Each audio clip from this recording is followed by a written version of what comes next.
Good morning, patrons. Good to see each and every one of you this morning. Glad y'all come in to join us on another one of our videos on food security. I'm hoping that this series will enlighten us as well as educate us about some of the things that's going on with the food systems and what we can do about it. Now, we're going to talk about some factors that threaten food security today. Now, I know that there's a lot of speculation out there today as to lots of things that threatens our food securities, but I think I have a few factors here I believe that that are accurate and will help us with our food security. Number one, I want us to think about now, even though this is a biggie right now in this world that we're living in. Not just the U.S., not just where we live at, but the world. And we hear a lot about this today. One of the things that threatens food security is population growth. Right now, we are over 7 billion people on the face of the earth, way over 7 billion.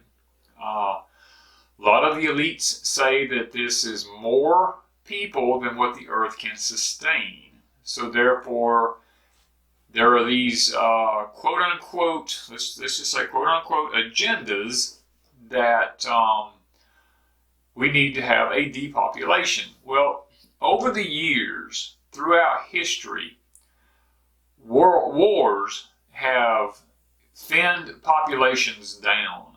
And a lot of times countries create wars to thin the population down because lots of kings in the Eastern world used to be known as being great, or they were either bad kings, depended on how well their kingdom fared as far as food was concerned. I know one time I was into metal detecting really big.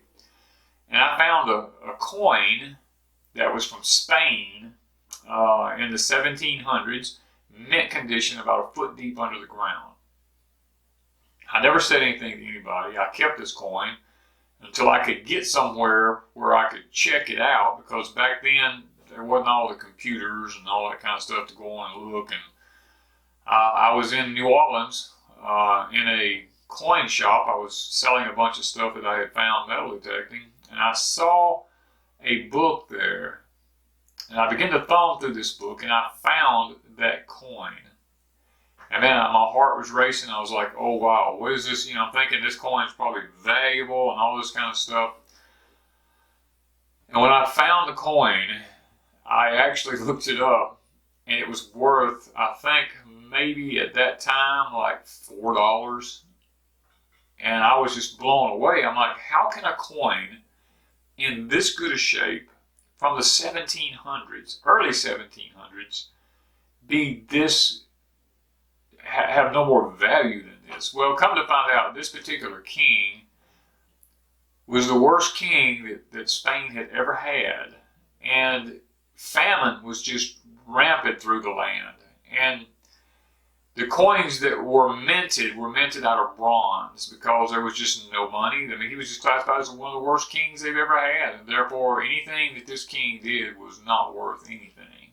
So we see that population growth can affect us as far as food goes, because many times throughout history, a lot of your countries will have a war take place within the country, and they'll actually annihilate hundreds of thousands, sometimes millions of their own people, just to get the population back down to where there's enough food for everybody, and they're not going to starve. Now, this is something that the hierarchies do in countries, and I'm not saying that I'm for it. I think only God should have the right to determine, who gets to live and who doesn't. But nevertheless, we see that population growth can control food, the threat of food security. If there's too many people and not enough food, somebody's going hungry. I mean, that's just that's just the bottom line. I mean, I don't know any other way to put it. other than that. Then you have what's called, like what we're talking about there, another aspect of that is the increase for food demand. If you have a higher population, then there's the increase for food demand, and therefore you have to have more food produced in order to be able to sustain a civilization. And it's been speculated that throughout history, some of the civilizations that just disappeared was simply because some sort of like a grand solar minimum or some sort of earthquake a volcano erupted and there was no food and the people just literally perished. These are some of the speculations that goes along with the loss of some groups of people, is that some big cataclysmic event happened that wiped out all the food, whether it be drought or whatever, some sort of famine, and the people just starved to death. So we see that the increased demand for food and the inability to raise it. Now that's where I'm afraid, excuse me, I'm afraid that's where we're headed. If this grand solar minimum ends up being what they're saying that it is, and it's like one of the 400-year cycles that we're going into, then with the number of people that we have and people's love for having certain foods at your fingertips all the time, not being used to eating in season or preparing for any type of a cataclysmic event, that there will be not enough food for everybody. And as a result, you have to understand that when that happens, that somebody's going to starve. Somebody's got to do without. If there's not enough food to go around, there's just not enough food to go around. So the demand for food can also be a threat to food security. Another one can be food pricing. We see this throughout history and throughout, even here in the past several years in our country, we have these, I used to be a part of raising cattle in the agricultural department and stuff like that. I was in on some different meetings. I was in on growing vegetables for the agriculture department. I was in on a lot of meetings for that.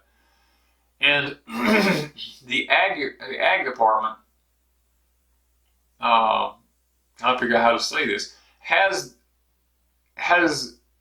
many times manipulated the system in order to bring prices where they want them. And I guess I'm trying to find the best words and still be right and not get out of line.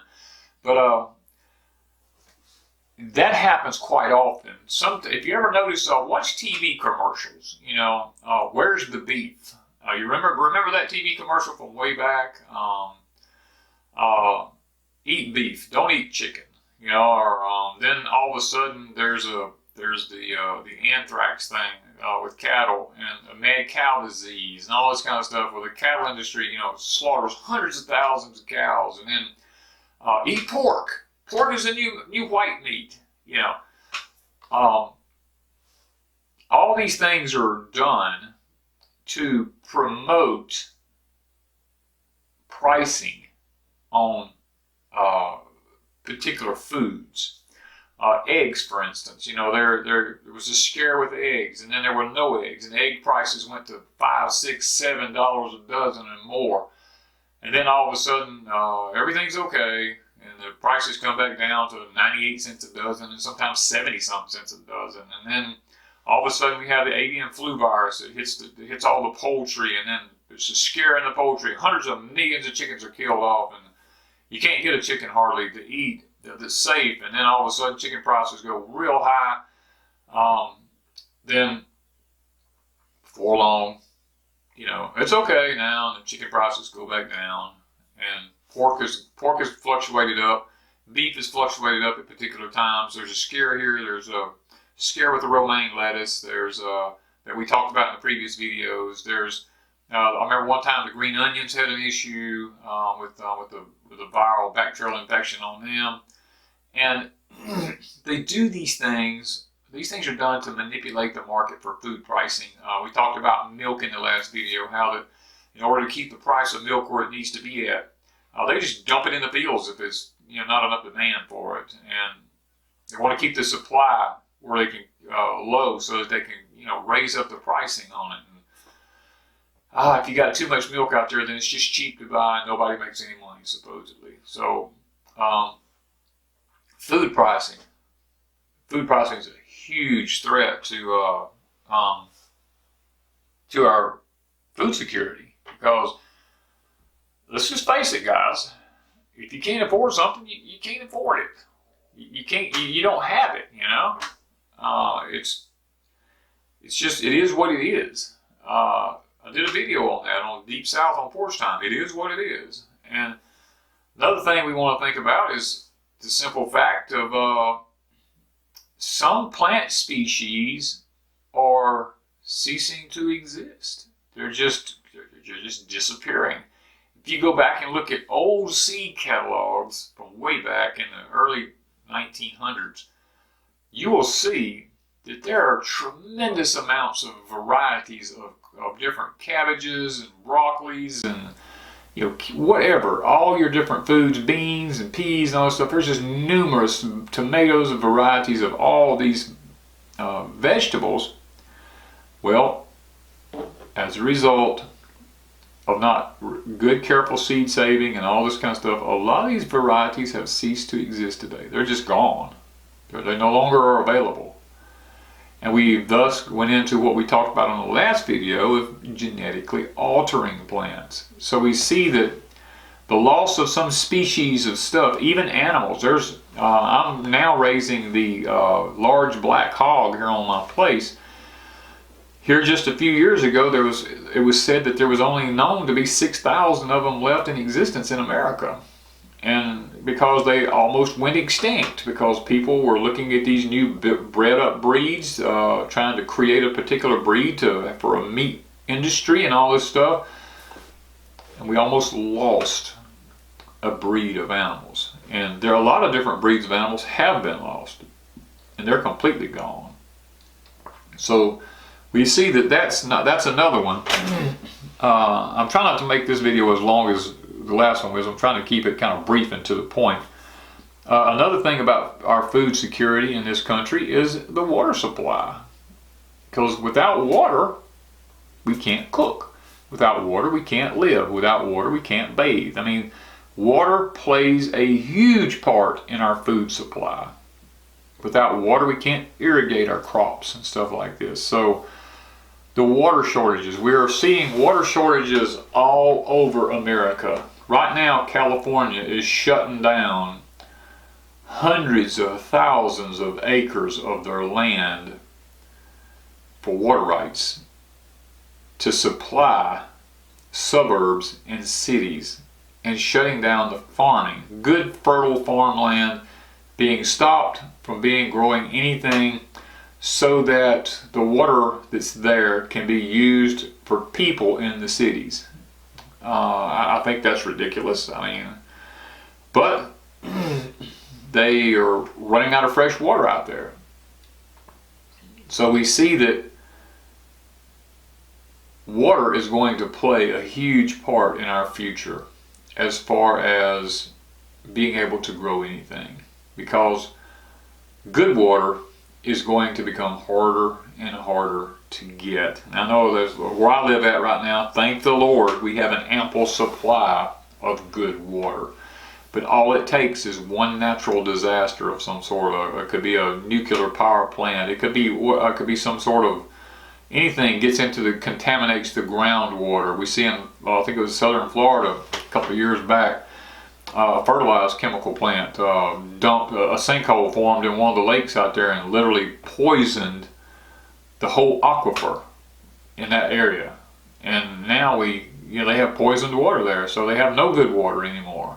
And these are the things that we're going to be facing with the shortages of water. Now, not only do we have a shortage of water, but one of the things I just mentioned to you that was happening in California is going to be the shortage of cropland. Because in our country today, we keep raising crops, poisoning it with chemicals, Roundup ready stuff, and in Europe they've already proven that once you do that over a certain length of time, that the Roundup builds up in the soil to the point where nothing will grow after that unless you have a genetically modified seed that is Roundup ready. So we see that that's becoming a big issue with the shortage of land. We talked about that just a few seconds ago, where California is actually shutting down massive croplands for the water usage and not growing the vegetables anymore. So I think I heard the other day that our country is only producing a very small percentage of its own food anymore. Most of it's being brought in from other countries where the regulations are not as stiff as they are in this country. And with that being said, what happens is, the simple fact, these other countries may not have the regulations, they're dumping chemicals on them and they're shipping them to our country, and we're getting contaminated food in this country that's literally poisoning us.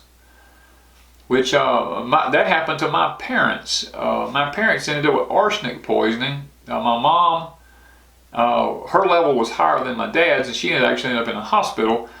But what happened was, they was eating lots of raw lettuce from restaurants where they were eating salads every day, and ended up with arsenic poisoning. So, guys, we see that, the loss of cropland is going to be very, very devastating to this country. Now, if the grand solar minimum comes in like they're talking about, then the whole northern part of the United States will cease to be able to produce any crops. All the grains and the corns and all these kinds of things, the wheat fields and all that kind of stuff, will have to be moved way far south into southern United States, or maybe even into Mexico, or China's buying up a lot of southern African land and stuff like this in order to be able to still raise grains. And people who live up north, if the solar minimum happens like they're talking about, the food supply will almost cease to exist. So therefore there will not be enough food, like we talked about in the beginning, to feed the population. So we see that the loss of cropland is a big issue for food security. And then when you have the loss of cropland, you have the loss of crops. And when you have the loss of crops, then you have the shortage of food. And when you have a shortage of food, then you have famine sets in. All this ties in together. It's all like a roller coaster. And when you affect one part of the ecosystem, you also affect the other part of the ecosystem. If you fool with the soil, let's first start off. If you fool with the sky with geoengineering, and you tamper with the soil, you tamper with the elements in the soil, then you lose the viability of the soil. Then the plants can't grow. And if the plants can't grow, then you have a shortage of food. And if you can't get water to the plants, then you have a shortage of food. So it all ties in together to deal with food security as a whole. Now, I guess one of the biggest things, that really, and this is going to probably be the last thing, one of the biggest things that really, irritates me more than anything in this country, in our present day and age, is food waste. We waste more food in this country than is imaginable. And I can't say anything. My parents were very wasteful with food. My mama would cook a big old giant pot of food, and like a roast or soups or anything like that, some big stuff in a big old pot full, and we would eat off of it that for dinner, and we would eat off of it for supper. That night, it got thrown out to the dogs and the pigs, because my daddy wasn't eating no leftovers. And that come from going through the Great Depression, having to eat leftovers all the time. They ever said if they ever got where they could afford not to eat leftovers, then they wasn't going to eat leftovers. And as a result, my generation of people seeing my parents eat that way and throw out food, a lot of my age people are now extremely wasteful. They go to the restaurants on these all-you-can-eat buffets and they just load their plates up and they go back and they just pick through it and then they go back and throw half of it away and go get another plate and pick through it and go throw it away. And therefore we're teaching our kids, the millennials, to do the exact same thing. If we taste something, go, oh, I don't like that, and just throw it away. You know, you can go in these dumpsters behind these big box chain stores, and where they dump out food in these dumpsters, I mean vegetables, just piles and piles and piles of vegetables, rather than give them to somebody who has hogs or who has animals that would actually eat them, rabbits or stuff that would eat some of the green leafy stuff and all that. They're not allowed to because of liability. You can't get stuff out of the dumpsters anymore. So there's a tremendous amount of food being wasted in this country. And there's people going hungry every day, and yet we're wasting food left and right. And it just, our corn, lots of our corn that would be used for feed or stuff like that, for animals, it's all being put into ethanol for fuel because people would rather spend their time on the roads driving and playing than they had actually being concerned about a food system. So that's a big issue today, and we need to think about those things. And today, I mean, the video today was basically just some factors about the threats of food security. Now, what I'll probably do on the next video is I want to talk about how climate will affect our food security, because all the other things we've talked about, some of the factors about food security, and then we talked about, you know, the first video about the different food securities, the 13 things that I listed in the first one, and then the factors in this one. Now, the factors and the threats, I guess I should say, in this one. And the one that's coming up, I want to talk a little bit about how the climate will affect our food security. So with that in mind, guys, I got to get out once again, like before. I got to go feed my animals because they're screaming out there ready to be fed, and it's a little bit late. It's windy, it's cold, it's cloudy, and I got to get out, get it taken care of. So I appreciate each and every one of y'all for sitting in on some Patreon today. And chiming in to just see what types of thoughts we have on food security. And you know, if you have comments, please put them down in the comment section below. But now, understand, I mentioned this in one of my other videos, some of the apps for the Androids and stuff like that that Patreon has out there doesn't work. I mean, I downloaded the app for my Androids, and my Android will not let me communicate back and forth with Patreon, even though I downloaded the app. So there's some glitches in the app, and a lot of other people, I went on YouTube and looked, there's lots of things about that app and a lot of glitches in it. So if you put comments down there, please make sure they get there. Go back and look to see if they're there. If not, try to get on a computer somewhere and leave a comment, and I'll get on a computer here rather than use my Android tablets, and then hopefully I'll be able to answer some of the questions if you have questions, because I try to. I don't have a lot of time with building the barn addition and infrastructure and, you know, all the other things we have going on here, but I do my best to get back to any comments that are questions on Patreon. And guys, once again, thank y'all for spending time with us today, and thank you from Deep South Homestead.